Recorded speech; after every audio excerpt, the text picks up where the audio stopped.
తాకట్టులో ఉన్న బంగారం అమ్మాలనుకునే వారి ఇన్ఫర్మేషన్ ఇస్తే దాని వాల్యుయేషన్ బట్టి మీకు కమిషన్ కూడా ఇస్తుంది గోల్డ్ హబ్. తెలంగాణ రాష్ట్ర రాజకీయాలలో హైదరాబాద్ లోక్సభ కాన్స్టిట్యున్సీ సంచలనంగా మారినటువంటి పరిస్థితి. ఓవైపు ఎంఐఎం పార్టీకి సంబంధించినటువంటి అంశంలో అసదుద్దీన్ ఓవైసీ ఉన్నటువంటి పరిస్థితి. ఓటమి ఎరగనటువంటి లీడర్, దాదాపు 2009 నుండి చాలా కీలక పాత్ర పోషించేటటువంటి వ్యక్తి. ఇంకోటి, హైదరాబాద్ అంటే ఓవైపు అసెంబ్లీకి సంబంధించిన అంశం కానివ్వండి, పార్లమెంట్కి సంబంధించిన అంశం కానివ్వండి, చాలా క్లిస్టల్ క్లియర్గా ఎంఐఎంఏ కీలక పాత్ర ఉంటుంది.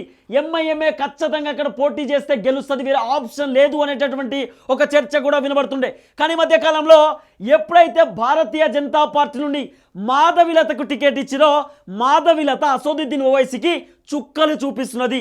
అసదుద్దీన్ ఓవైసీ మాధవిలత తాకిడి తట్టుకోలేక నీళ్లు తాగుతూ ఉన్నాడు, గుట్కలు మింగుతూ ఉన్నాడు అసదుద్దీన్ ఓవైసీ. ఇదే అసదుద్దీన్ ఓవైసీ ఎప్పుడు కూడా ఆయనకు సంబంధించినటువంటి పార్లమెంట్కి సంబంధించిన కాన్స్టిట్యున్సీలు ఉన్నాయి కదా, దాదాపు 1, 2, 3, 4, 5, 6, 7 ఈ 7 సంబంధించినటువంటి ఏదైతే కాన్స్టిట్యున్సీస్ ఉన్నాయో పార్లమెంట్ లోపల ఉన్నటువంటి ఈ నియోజకవర్గాలలో ఎప్పుడు కూడా అసదుద్దీన్ ఓవైసీ పూర్తి స్థాయిలో తిరగలేదు. ఎందుకు తిరగలేదంటే, ఖచ్చితంగా హైదరాబాద్ అంటే ఎంఐఎం అంటే హైదరాబాద్ మేమే గెలుస్తాం అనేటటువంటి ఒక కాన్ఫిడెన్స్ ఉంటుండే. కానీ ఈరోజు అసదుద్దీన్ ఓవైసీ కాళ్లకు గజ్జలు కట్టుకొని పూర్తి స్థాయిలో 7 నియోజకవర్గాలలో తిరిగేటటువంటి పరిస్థితి వచ్చింది. ఎందుకు వచ్చింది? మాధవిలత చేయబట్టి. మాధవిలత చాలా క్లియర్గా మొత్తం ముస్లిమ్స్కి సంబంధించినటువంటి ఎడ్యుకేటెడ్ ముస్లిమ్స్ ఉంటారు కదా, చదువుకునేటటువంటి యువకులు ఉంటారు కదా, వాళ్ళ ఓటు బ్యాంక్ మొత్తం కూడా భారతీయ జనతా పార్టీ వైపు మలుపుకునేటటువంటి ప్రయత్నం చేసింది. మాధవిలతకి ఎప్పుడైతే టికెట్ ఇచ్చిరో పూర్తి స్థాయిలో మాధవిలత అసదుద్దీన్ ఓవైసీ కంటే ముందే ప్రచారం స్టార్ట్ చేసి 7 నియోజకవర్గాలలో ఆమె గుర్తపట్టేటటువంటి ప్రయత్నం చేసింది. సో మాధవిలతకి అసదుద్దీన్ ఓవైసీ పైన గెలిచేటటువంటి ఛాన్సెస్ దాదాపు ఒక 30 నుండి 40% కనబడుతున్నటువంటి పరిస్థితి. అయితే అసదుద్దీన్ ఓవైసీకి ఎందుకు పాజిటివ్ ఉండేటటువంటి అవకాశం ఉంటుంది? అసదుద్దీన్ ఓవైసీ ఎందుకు గెలుస్తూ ఉన్నాడు? అసలు జరుగుతున్నటువంటి పరిణామం ఏంది? హైదరాబాద్లో ఏం జరుగుతూ ఉందనేది చాలా క్లియర్గా మనం మాట్లాడుకుంటే, మలక్పేట్, సో ఈ పార్లమెంట్కి సంబంధించిన అంశంలో మలక్పేట్ నియోజకవర్గం, ఇక్కడ ఎంఐఎం ఉన్నది, ఎంఐఎం గెలిచింది. తర్వాత కార్వాన్లో కూడా చాలా క్లియర్గా ఎంఐఎం గెలిచింది. అసెంబ్లీకి సంబంధించిన ఎన్నికలలో ఒక గోషామాలు మాత్రమే భారతీయ జనతా పార్టీ టి రాజాసింగ్ అంటే ఇక్కడ ఓటమి ఎరగనటువంటి లీడరు, చాలా కీలక పాత్ర పోషించే వ్యక్తి. అట్లనే కాషాయ కండువాని ఖచ్చితంగా ధరించేటటువంటి వ్యక్తి రాజాసింగ్ అంటే చాలామంది యువకులకు ఒక యూత్ ఫాలోయింగ్. రాజాసింగ్ అంటే యువకులందరూ కూడా గుండెలు బాదుకుంటారు, మా రాజాసింగ్ అని చెప్పి. అంటే అంత మంచి ఫాలోయింగ్ ఉంటుంది రాజాసింగ్కి. ఇంకోటి, రాజాసింగ్ పూర్తి స్థాయిలో ఆయన హిందువుకు సంబంధించినటువంటి ఒక సెక్యులరిజాన్ని ముందుకు తీసుకుపోయేటటువంటి ప్రయత్నం చేస్తాడు. సో పూర్తి స్థాయిలో రాజాసింగ్ ఇక్కడ భారతీయ జనతా పార్టీ గెలిచింది. గోషామాల్ మినహాయించి 6 నియోజకవర్గాలలో ఎంఐఎం, ఇక్కడ చార్మినార్కి సంబంధించిన విషయంలో కూడా ఎంఐఎం గెలిచింది. తర్వాత చంద్రాయన్ గుట్కు సంబంధించినటువంటి విషయంలో కూడా ఎంఐఎం గెలిచింది. తర్వాత యాకత్పురకు సంబంధించిన అంశంలో ఎంఐఎం గెలిచింది. తర్వాత బహుత్పురకు సంబంధించిన అంశంలో ఎంఐఎం గెలిచింది. పూర్తి స్థాయిలో 6 నియోజకవర్గాలలో ఎంఐఎం చాలా క్లియర్గా పూర్తి స్థాయిలో ఉన్నది. కాబట్టి అసదుద్దీన్ ఓవైసీ ఏమనుకున్నాడు, ఆల్రెడీ మాకు సంబంధించినటువంటి ఎమ్మెల్యేలే మా నియోజకవర్గంలో ఉన్నారు కాబట్టి వాళ్ళే నన్ను గెలిపించుకునే ప్రయత్నం చేస్తారు, నా కోసం వాళ్ళే తిరుగుతారు, నా కోసం వాళ్ళే ప్రచారం చేస్తారు అనుకున్నారు. కానీ ఎప్పుడైతే మాధవిలత ఎంటర్ అయిందో, మాధవిలతను రాజాసింగ్ ఇద్దరు కూడా కలిసి హైదరాబాద్లో పనిచేస్తూ ఉన్నారు. మాధవిలత ఎంట్రీ తోటి అసదుద్దీన్ ఓవైసీకి చుక్కలు కనబడుతున్నది.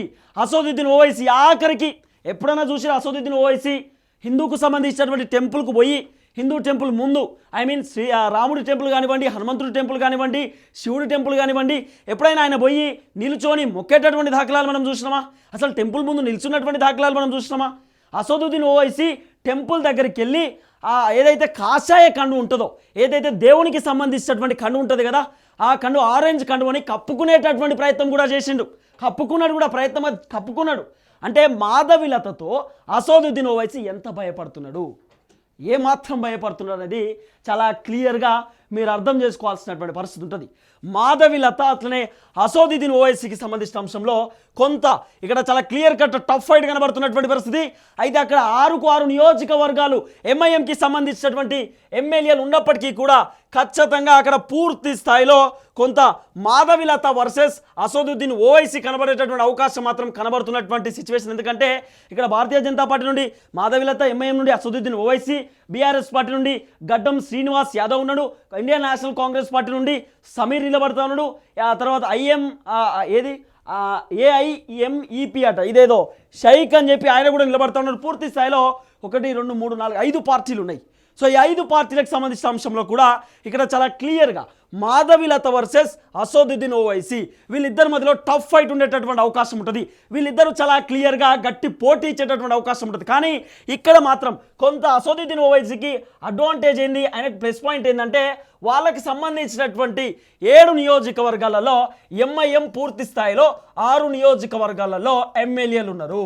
వాళ్ళకి 7 వచ్చినాయి కాబట్టి 6కు 6 ఎమ్మెల్యేలు ఉన్నారు. కాబట్టి ఇక్కడ కొంత టఫ్ ఫైట్ ఉండేటటువంటి అవకాశం ఉంటుంది. ఇంకోటి హైదరాబాద్ అంటేనే ఎంఐఎం అంటేనే హైదరాబాద్లో పూర్తి స్థాయిలో ముస్లిమ్స్కి సంబంధించినటువంటి ఓట్ బ్యాంక్ ఎక్కువ ఉంటుంది. కాబట్టి ఈ ముస్లిం ఓట్ బ్యాంక్ కూడా మాధవిలత తన వైపు తిప్పుకునేటటువంటి ప్రయత్నం చేసింది, తన వైపు మల్లుకునేటటువంటి ప్రయత్నం చేసింది. ఆమె కీలకమైనటువంటి గట్టి ఫైట్ ఇచ్చేటటువంటి అవకాశం కనబడతా ఉన్నది. అయితే ఇక్కడ అసదుద్దీన్ ఓవైసీ దాదాపు 60% గెలిచేటటువంటి అవకాశం ఉండొచ్చు. ఇక్కడ మాధవిలత 40% గెలిచేటటువంటి అవకాశం ఉండొచ్చు.